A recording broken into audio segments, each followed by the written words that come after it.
What's up? What up, everyone? It's me, Sean. This is Not Zero Hell. Welcome. Oh my god, man, I got something itching right here. And I know I said I know when I said I'm supposed to like upload a video at 3 o'clock. Well, I had to take some time to take a little break from the video and some editing and thumbnail. So instead, oh, got something on my feet. I know it's something on my feet. But that's enough about that. Why am I saying this in my story? Well, I was like, taking a break and just warm up some foods in there, and I had to take a walk I went to the park, and recently when I was about to walk into the park, while I was minding my business, just jogging, and yep, I've been jogging and exercise. That's kind of like an exercise thing I did. So I just run and jog, and recently my earphones about to like go down and about to be dying. Instead, I had thought I'd lose my darn earbuds case, but I thought I did, but I just like searched the whole freaking park to look for them, and then I was literally shook. I did not listen to this because my earbuds were turned off this entire time. And at 5, well, what time is it? Okay. When I was like walking to my home at 5, it was super long because I don't want to be walking this part of that door at night. So instead, I had to walk home until I went in there and just put my earpiece down. And all the reason this entire time I did not pay attention because these were at my home. This was at my home this entire time. And when I didn't, my eye was like, wow. I left these at the house the entire time. I'm not looking. I'm just not surprised. I did not know it was still in the house. I did not realize these freaking earbud case was still in the house while I'm not looking. Because apparently I must have eaten I was eating in the kitchen and I was not looking. I just dipped at the house at 4. But hey, well, but at least I know where I put my stuff at. But let's just enough with that finding stuff already. Now I found this video. I told y'all we're gonna do another second video, and this video was 47 minutes. And in this video we're gonna watch, it's called StarFire versus Blaze, DC and SEGA, the Triple F. And this video is made by Josh Scholar. Now this video was made.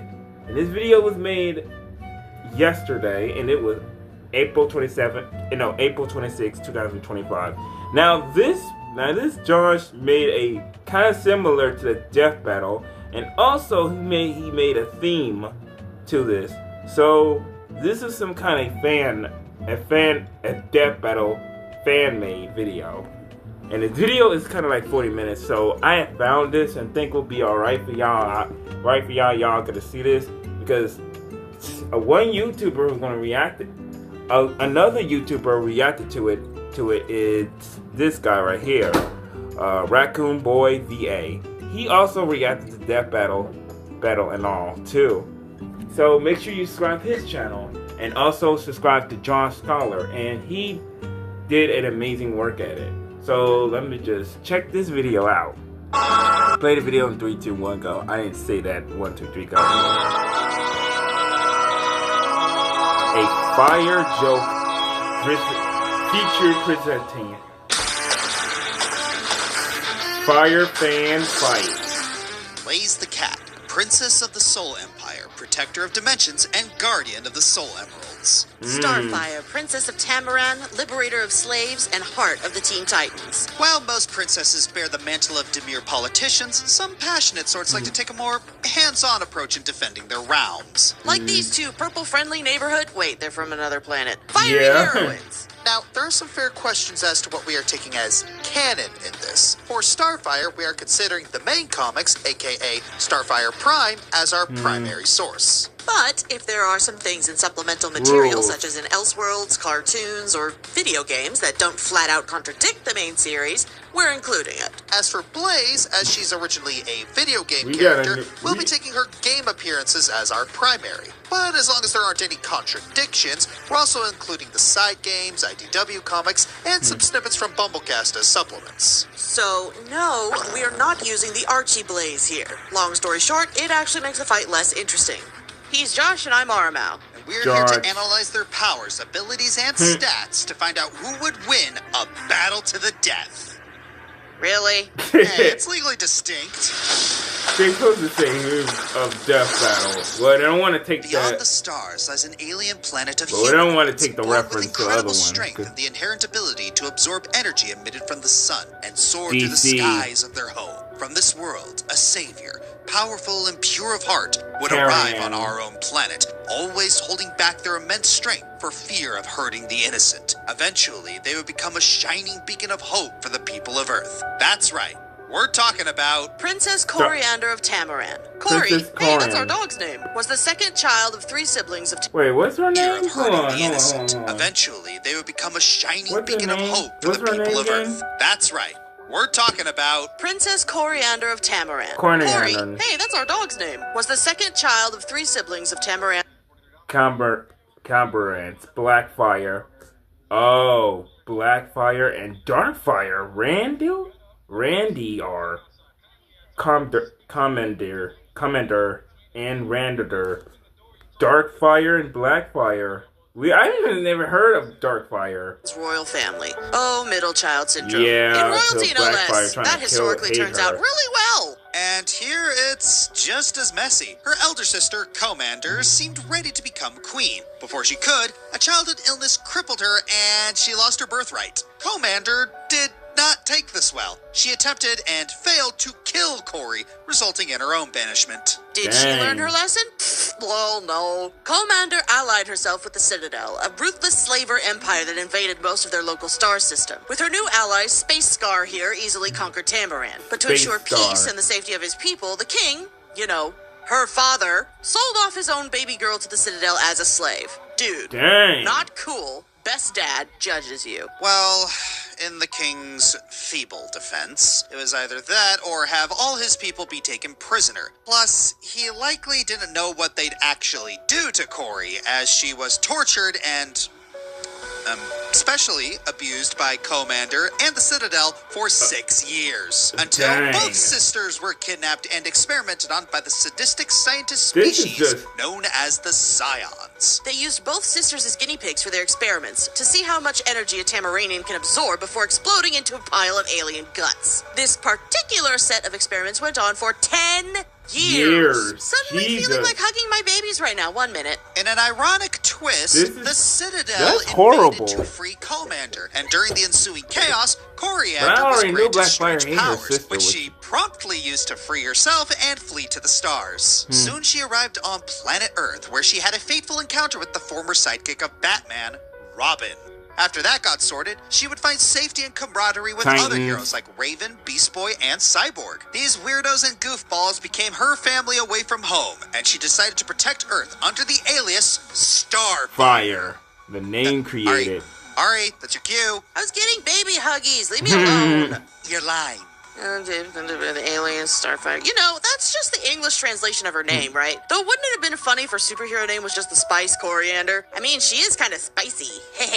Line. Anyways, over time and with a few adventures under their utility belts, these young underdogs would become known as the Teen Titans. StarFire proved to be an incredible asset to the Titans thanks to her alien physiology. Tamaranians are descended from a feline race. Yeah, really, what are the odds? And they're super strong, super fast, super durable, and can fly through the air. And because of the Scion experiments, she can fire beams of solar energy. These solar rays are her starbolts. The only good thing to come from those horrific experiments. They can burn as hot as a star and even affect intangible beings. Over time, she learned to expel them from her body in dozens of creative ways, though she seems to favor the simple approaches of firing them through her eyes and her hands. She can shape them to use as energy shields, implode them to suck in nearby energy, or even focus all the energy she has into an omnidirectional supernova, which can instantly vaporize people arguably more powerful than she is. However, it's incredibly draining to use, so it's a bit of a desperation move. StarFire is hot, figuratively and very literally, as the flames that burst from her literal metal-melting body can survive in the vacuum of space and last from planet to planet. Similar to Kryptonians, Tamranians can absorb energy, specifically ultraviolet radiation, which is nice because our sun gives off plenty of that.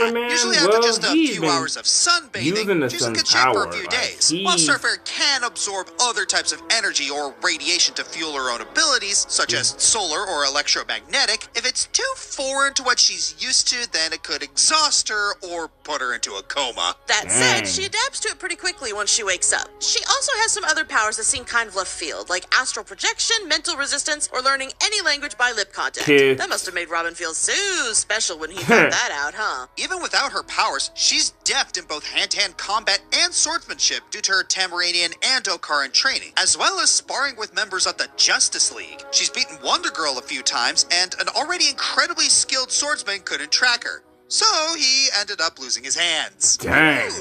After some time, Star proved herself to be a decent leader of the Titans, and why wouldn't she? She's clearly the glue that holds them together, as every time she leaves, no really, every single time, the Teen Titans fall apart. Wreckmas indeed. Yeah, StarFire often comes across as a naive airhead, but pretty much all her faux pas are caused by simple culture shock. In fact, Star is deceptively clever and has quite a few tactical successes under her belt, even though she's clearly more comfortable deferring to more experienced people's plans rather than making up her own. Sure, most initiative Corey takes usually boils down to hit it really hard, but when you're tanky enough to survive a blast from Sinar and powerful enough to blast through a ship built to survive supernovas, do you need to be strategic all that often? She also crashed through a skeletal Trigon skull. Keep in mind, the being with a tenth of his power is easily capable of destroying a universe. She's fought at the level of other DC heavy hitters like Firestorm, several Lantern Corps members, Manhunters, and even held her own against Wonder Woman. Yeah, the same Wonder Woman that helped pull Earth back into orbit. The same Wonder Woman who regularly outfoxes the tactical genius of God of War Ares. And the same Wonder Woman who deflected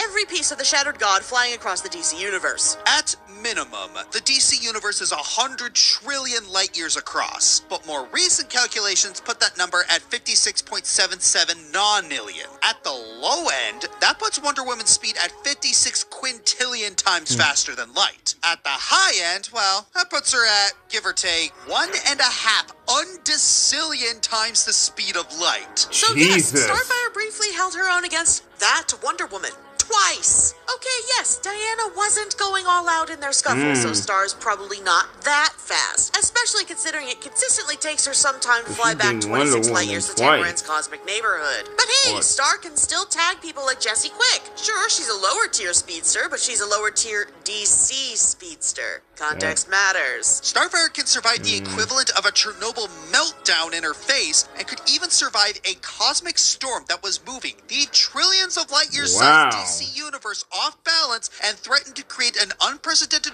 warping in the space-time continuum. StarFire got knocked around a bit, but she was mostly fine. You can see why it's no surprise that she's often referred to as the strongest Titan. I know Josh was joking at the start, but it really feels like she's the closest we've gotten to a true female Superman, in personality and in powers. Make no mistake, StarFire's capable of godlike feats.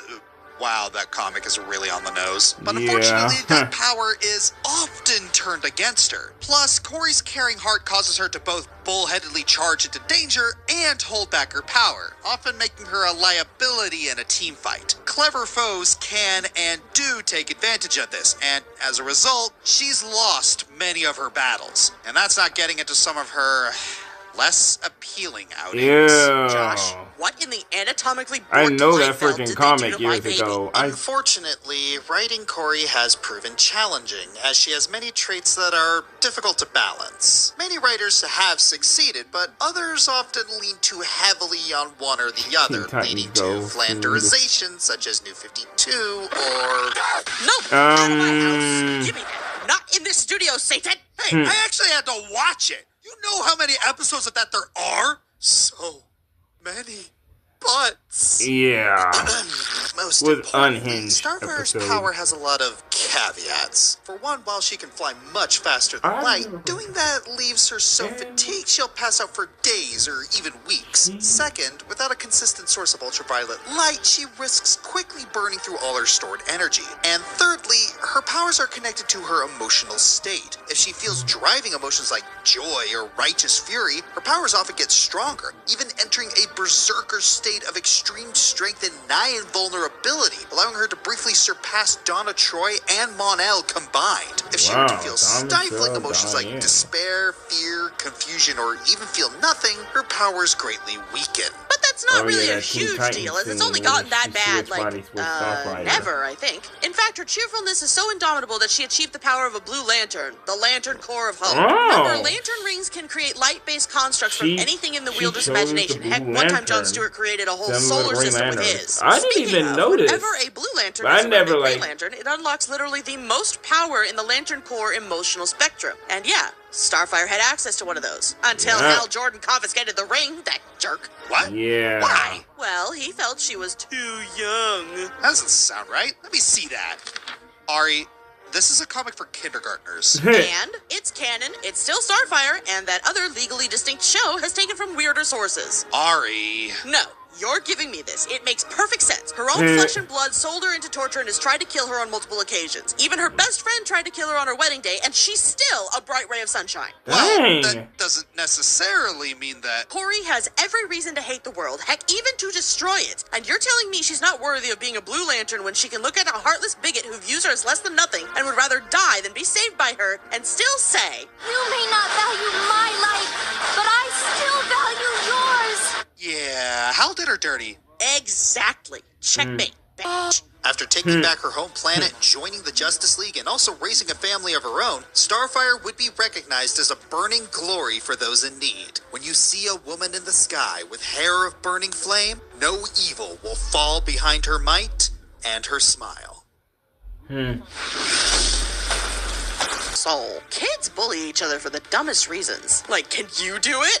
I don't think so. Because of that, Blaze would come to see her powers only as a curse. Coupled with the political duties of princesshood, rife with people lying to her every day, she grew up lonely, mistrustful, and bitter. But everything changed when Eggman came to her dimension and stole the Soul Emeralds. Thanks to her connection to said emeralds, Blaze was able to follow him. She knew what she had to do: retrieve the emeralds she was sworn to protect and return home. Unfortunately, a lifetime of isolation and independence made her butt heads with everyone who could possibly help her, like Knuckles, who she chumped and left buried under a pile of rocks. After learning what it truly means to have friends from Cream, of all people, not Twilight Sparkle, and the Blue Blur himself knocking a little sense into her, she learned that sometimes it's okay to trust others with the fate of the world. After Rush, Blaze returned to her home dimension and would find herself encountering Sonic on many more occasions, fighting more villains, making new friends, and becoming a recurring member of the cast. She even became a part of Team Rose. Replacing the other purple cat. Good call. Blaze is an Olympic-level athlete and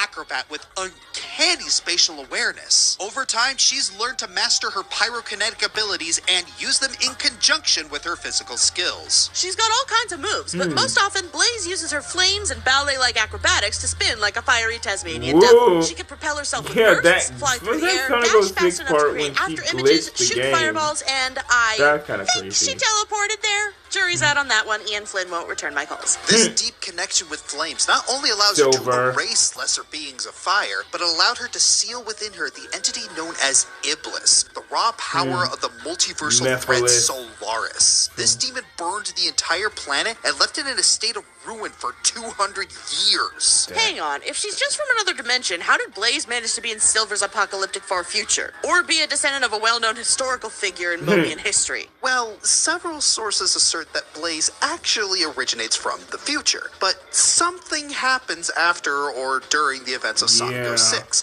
That something causes Blaze to be reincarnated as the Soul Dimension's princess 200 years before Silver's time. We just don't have confirmation of what that something is yet. And if Solaris got erased from time, is Iblis still in her soul or not? Oh, I do not envy the rider who has to untangle this timey-wimey don't know. Ugh. Anyways, like Sonic, Blaze has access to several different power-ups, such as shields, mind-affecting items like stun or confusion. She also has ring time, which can transfer transform enemies into rings, and when she was teleported to Eggman's amusement park, she had access to 3 specific wisps. The cyan laser grants an enormous speed boost and rips through enemies like paper. The yellow drill can easily move underground, making it great for surprise attacks, and the indigo asteroid reduces everything into rubble within its vicinity. But even without power-ups, she's managed to keep up with Sonic, who, need we point out, has some insane feats under his belt. Sonic can escape whole dimensions just by running, or defeat villains like Infinite, who can create dimensions that go on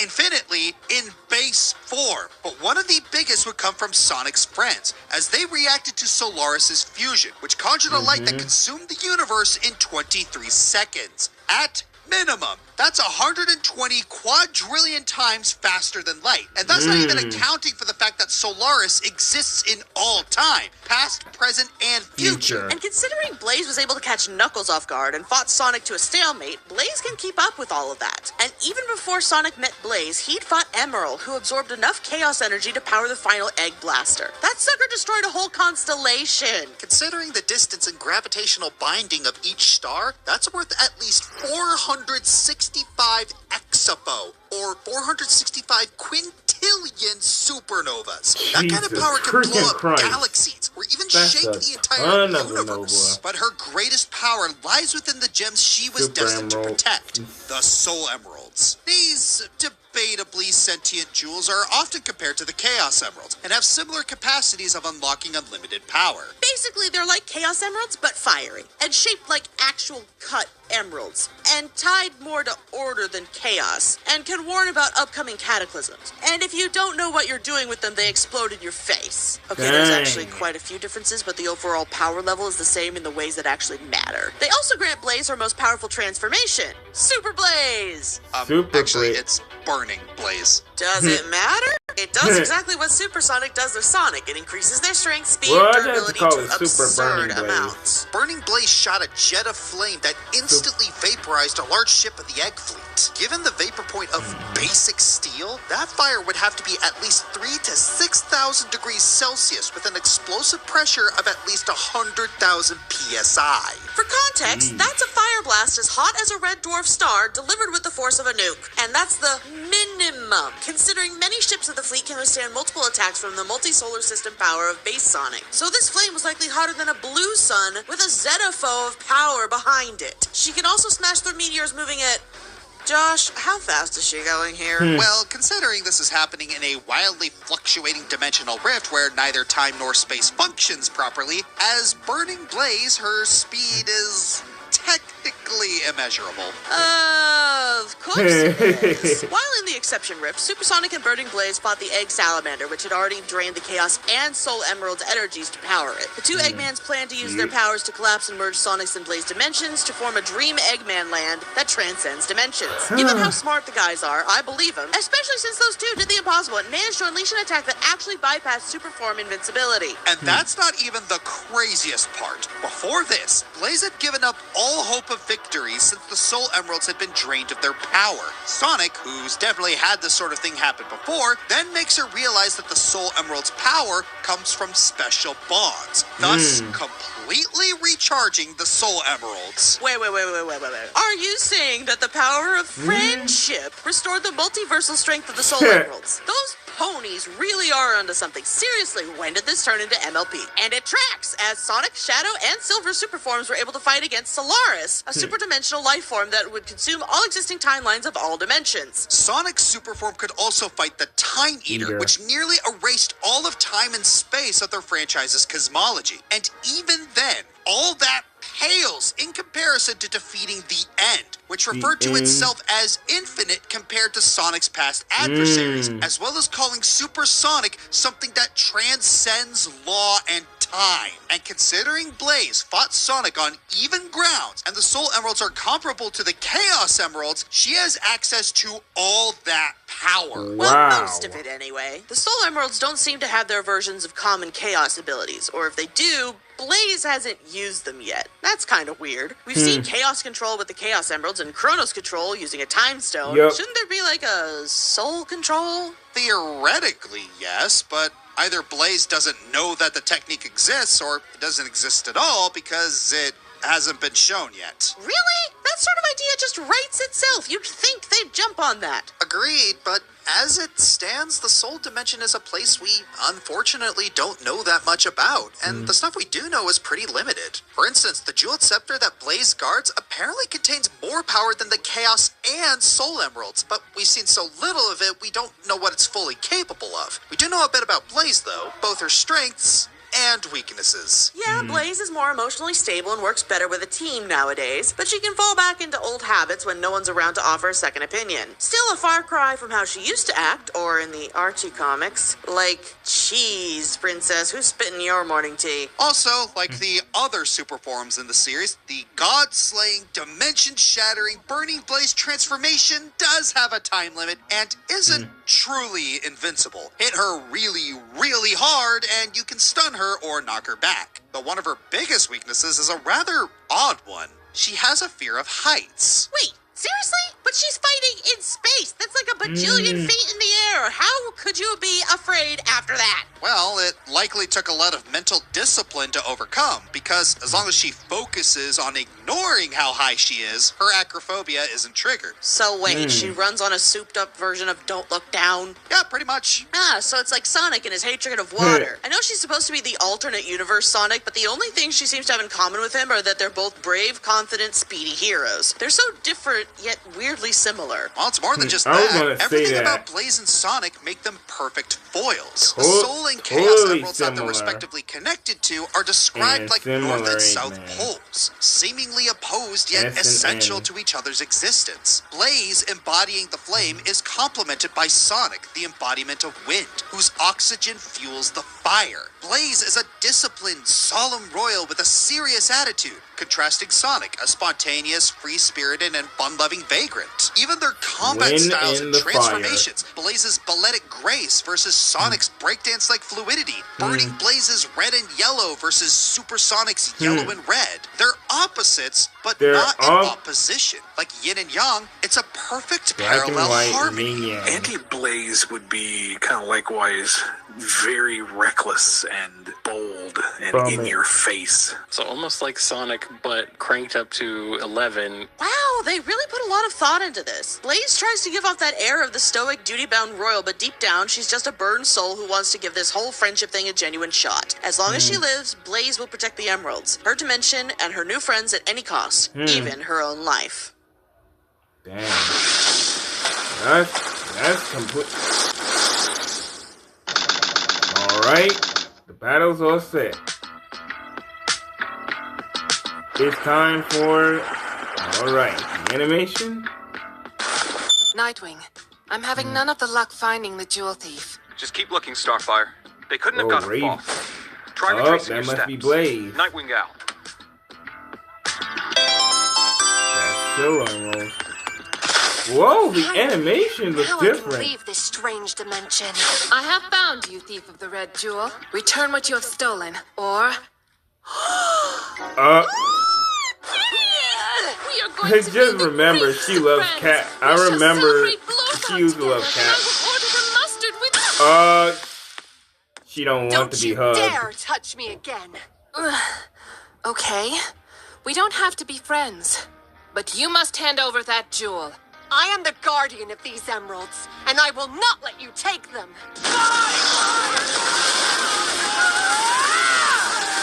Oh yeah, also shout out to Bargain Yet from the music from Death Battle. Shout out to him.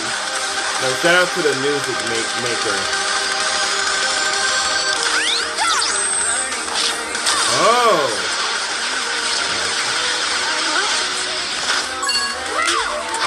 The digger. No, drilled. Yeah. Oh my goodness.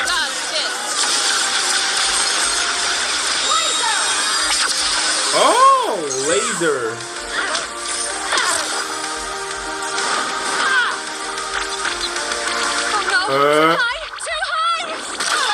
Oh. I am sorry to disappoint you, but I am stronger than I look. Oh my goodness! She transformed the Fire Blaze. You like to play with fire? Let's play! Okay. Ooh.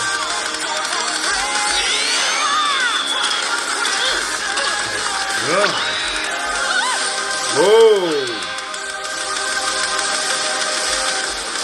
I don't know who animated this, but this looks fire.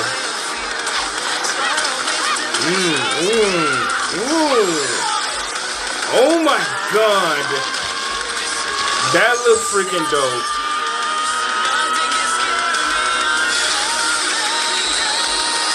Oh my god, this is fire. I don't know how this animation is amazing, but this is great. That's the death battle. You can't escape me. Oh, what is he?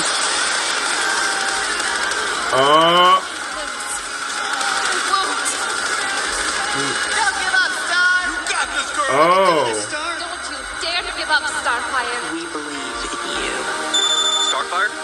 Starfire, can you hear me? Oh, the time. Oh, red. Corey!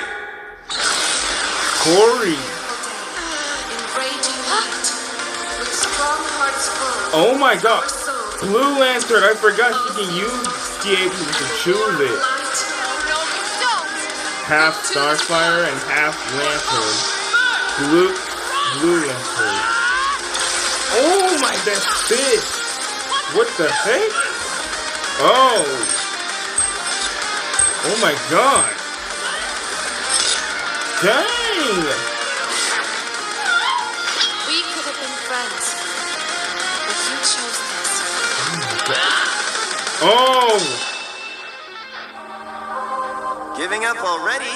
Oh. Come on, Blaze. Oh, I thought you were Sonic. stronger than that. What the? Oh, she's not giving up. Come on, Blaze. Come on. Woo. Oh my goodness. Woo. Yo.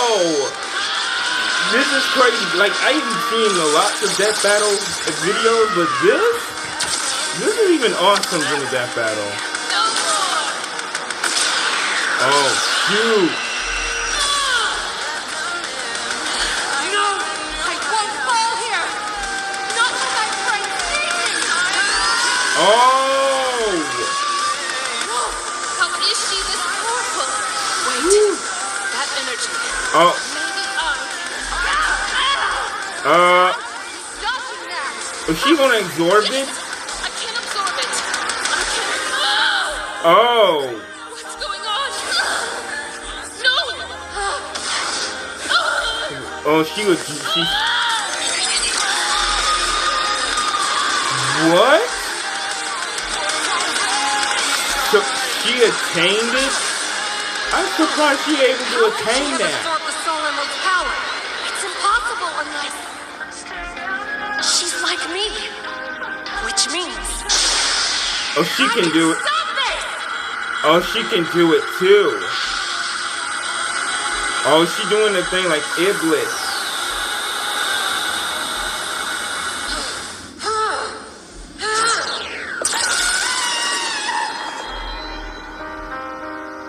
Whoa.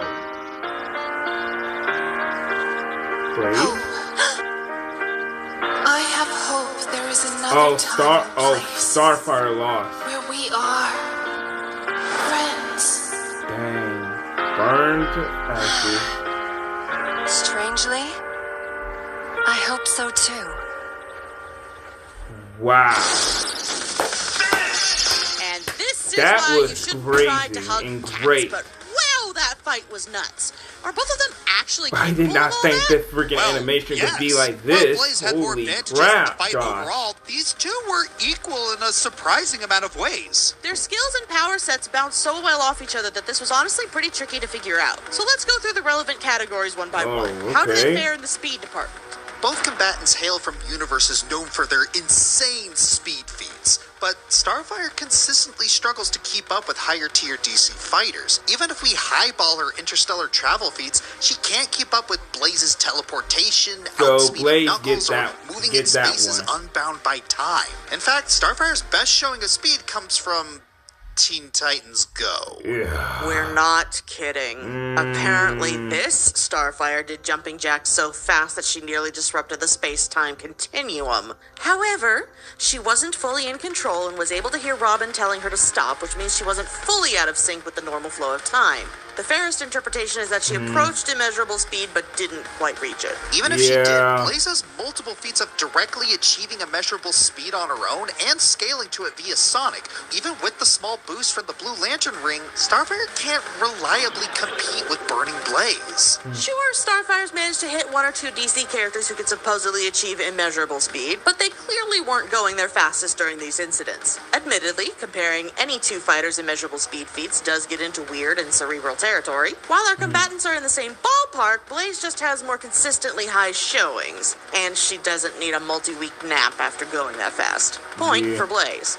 Both Blaze and Starfire have surprising similarities when it comes to battle instincts and strategic thinking. They often defer to their teammates for plans, but both have shown they can cleverly think around a problem when needed. Both also have tempers that can create openings for their opponents. But that's where the similarities end, and Starfire demonstrates her clear advantage. While Blaze has taken steps to mitigate her acrophobia, if she's caught off guard, her concentration can waver and cause her to get blindsided more easily. Also, Blaze's techniques and fighting style are extremely telegraphed and showy, making them quite predictable compared to Starfire. While Blaze has trained for years to be the Soul Emerald's guardian, that was mostly done on her own.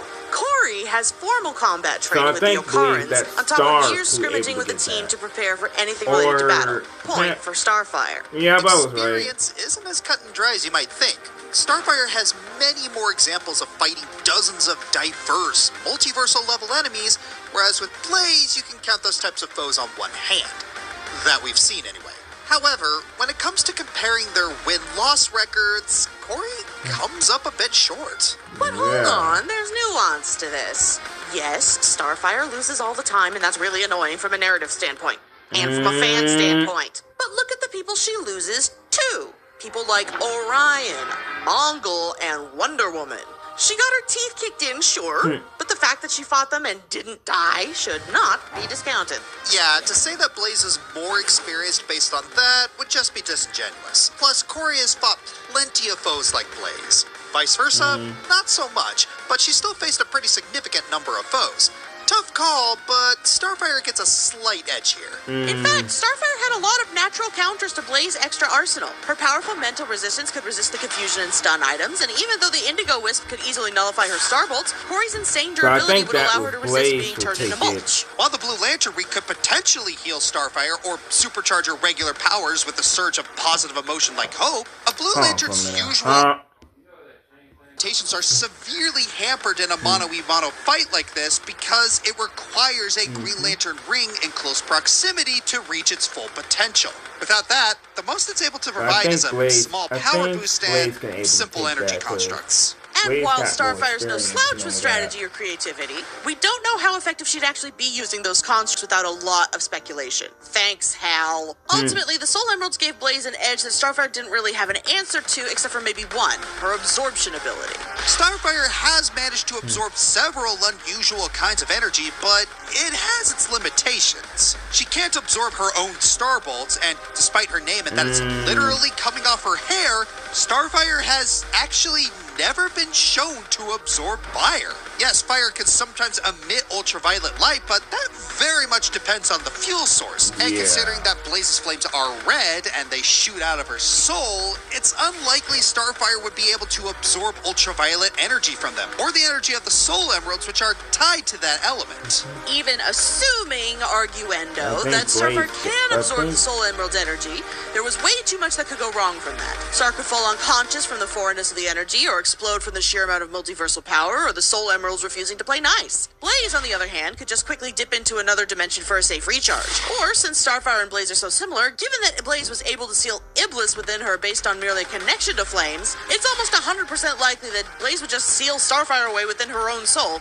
immediately, and anticlimactically, ending the fight. Oh, it actually gets worse for StarFire. While she has strong resistance to mental manipulation, StarFire has consistently shown no resistances to spiritual or physical manipulation, including transmutation, meaning Blaze could just use ring time to turn StarFire into a ring. Yeah, I know, it's underwhelming, but Blaze has far too many achievable ways to debilitate StarFire or instantly end the fight, several of which she doesn't need to be in burning Blaze form to accomplish. But hold on again, there's nuance to this one too. While Blaze has these abilities, they aren't her preferred options. She usually relies on brute force, with strategic thinking as a backup plan. It might take time for her to realize that she needs her more obscure powers to pull out the win, which could favor StarFire. Except StarFire shares a similar approach. Additionally, Blaze has shown increasing willingness to adapt and use her other abilities to buy time when needed. Blaze takes a strong edge in abilities. But assuming Blaze doesn't get any chances to instantly end the fight, can she actually overpower StarFire? Well, let's take a look at both our combatants' most cited stalemates. While Sonic and Blaze can be comfortably put on the same level, Corey and Diana can't. Not only was Corey on the back foot with Wonder Girl's help, Diana was holding back and was about to cut loose before they were interrupted. Against a serious Wonder Woman, StarFire's gonna lose. Hard. Which is so not fair. StarFire's incredible strength and durability varies greatly due to a multitude of factors, so her stats are tricky to lock down. The time StarFire held her own against other high-powered characters in the DC universe, such as Sinestro, Firestorm, or hell, even Superman, this is often due to unusual circumstances, such as her opponents holding back immensely, or they were weakened, subdued, or distracted by other fighters. Whether on her own or on a team, she's lost a fair few times against weaker characters in her universe. But to be fair, that's usually because StarFire holds back too, and because 50 years of writers are always on the same page. Sure, StarFire's scaling is different since most of her feats involve losing, but even downscaling from those losses still likely put her at multiversal. In fact, a relatively safe scaling chain through Connor Kent, a weakened Superboy Prime, and a weakened Anti-Monitor puts her near infinite multiverse. Close, though not quite. Can Blaze actually top that? Turns out, she can. While we don't see much of Burning Blaze, it is shown to be directly comparable to Supersonic, which is on a ridiculous level of power. Emerald Superforms have defeated super-dimensional gods, which could erase all timelines and dimensions in the infinite Sonic cosmology. Twice. Or foes who could create infinite dimensions. Heck, Blaze was able to directly defeat guys who could create dimensions transcending dimensions. Wow. Twice. Even though he needed some help, Sonic could still defeat the End, a being claiming to be infinite compared to all of Sonic's adversaries, including Solaris and the Time Eater. Even if we don't take the End at its word, you know, it's kind of a biased source, So Burning Blaze still matches Blaze the tier of takes the infinite win, multiverse versus Blaze StarFire's takes at the best power. almost infinite multiverse. In a cosmic sort of way, one is technically bigger than the other. If the End wasn't just gassing itself up, then that would make a single Chaos Emerald Superform, which, again, a Soul Emerald Superform matches, at minimum, more powerful than several infinities combined. And all of this is just from the video games. If we calculated her power using feats from the Archie comics, it would bump Blaze up in power, but it would actually be an overall downgrade. It didn't showcase anything on the level of Supersonic's reality warping feats, despite them technically being capable of the same things. Archie Blaze's fire also requires oxygen, unlike Game Blaze, whose fire can burn underwater. She also loses a lot to really weak enemies. That said, the Jeweled Scepter got a significant power boost as it actually protected her dimension from the Super Genesis wave, literally rewriting their infinite multiverse's reality. So there's that, I guess. Either way, it doesn't really matter. Blaze takes this one too. Maybe we're totally off our rockers and underestimating StarFire's power, especially with the Blue Lantern Wings boost. I'm very much on that side. But even then, it wouldn't change anything because she still can't outspeed Blaze or counter all of her win conditions. We were honestly expecting the result to be the other way around. Especially me, considering Corey is Flame Princess Superman and Blaze is Flame Princess Sonic. Almost. While Blaze is on par with Sonic in their narrative, in pretty much every DC continuity, StarFire isn't on par with Superman. She says so herself. In fact, StarFire has openly admitted multiversal and/or godlike entities like Sinar, the Demiurge, and Darkseid are out of her league and should be handled by others such as Superman or the Green Lantern Corps. That's not to say she's weak. Far from it. She's just a relatively small fish in a really big pond. Starfire's feats place her near Blaze's power level at the very least, but not enough to significantly overpower her or scale that high in the DC hierarchy. Has Star fought characters on that level? Absolutely. But does she scale high enough and reliably enough to make a difference against Blaze and overcome her abilities? Almost, but no. In the end, Blaze's multiple paths to victory and multiple power set edged out Starfire's formidable physiology and breadth of experience. Some stars fade, but at least Corey went out in a blaze of glory. The winner is Blaze the Cat.